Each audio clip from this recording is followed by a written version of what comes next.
కూడా శ్రద్ధ పెట్టి కాసేపు కూర్చొని చాలా తేలిగ్గా చేసుకుంటాను నేను. శ్రద్ధ లేకుండా హైరాణ పడతా గంటలు గంటలు పూజలు ఎందుకండి. కాసేపు పూజ చేసుకొని ఆ తర్వాత భాగవతంలో లక్ష్మీదేవి పాల సముద్రంలో నుండి ఆవిర్భవిస్తున్న ఘట్టం చదువుకుంటాను. కాసేపు ప్రశాంతంగా అనిపిస్తుంది. ఆమె మీద ధ్యానము ధ్యాస కుదురుతుంది. కాబట్టి నేను తేలిగ్గా చేసుకునే పూజ కూడా కుదిరితే ఇంకొక వీడియోలో చూపిస్తాను మీకు. ప్రత్యేకించి కాస్త పేదవారికి, మధ్యతరగతి, దిగువ మధ్య తరగతి వారికి, బిజీగా ఉండేవారికి, చేతిలో డబ్బు లేని వారికి ఉపయోగపడుతుంది అనేసి ఈ వీడియో చేస్తున్నాను నేను. ఇంట్లో ఉన్నవాడితోటే తేలికగా వరలక్ష్మి వ్రతం కూడా చేసుకోవచ్చు. ఏది బయటకు రావాల్సిన అవసరం లేదు. కాసేపు శ్రద్ధ పెట్టి అమ్మవారి ముందు కూర్చొని చేసుకోండి, సరిపోతుంది. గవ్వలు, గువ్వలు, మువ్వలు అవి ఇవి ఏమీ అవసరం లేదు.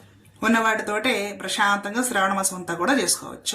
అదంటే విషయం. సరే, నేను కూడా పూజకు రెడీ అవుతున్నాను. అందరూ చక్కగా అమ్మవారిని సేవించుకోండి. జయ శ్రీమన్నారాయణ.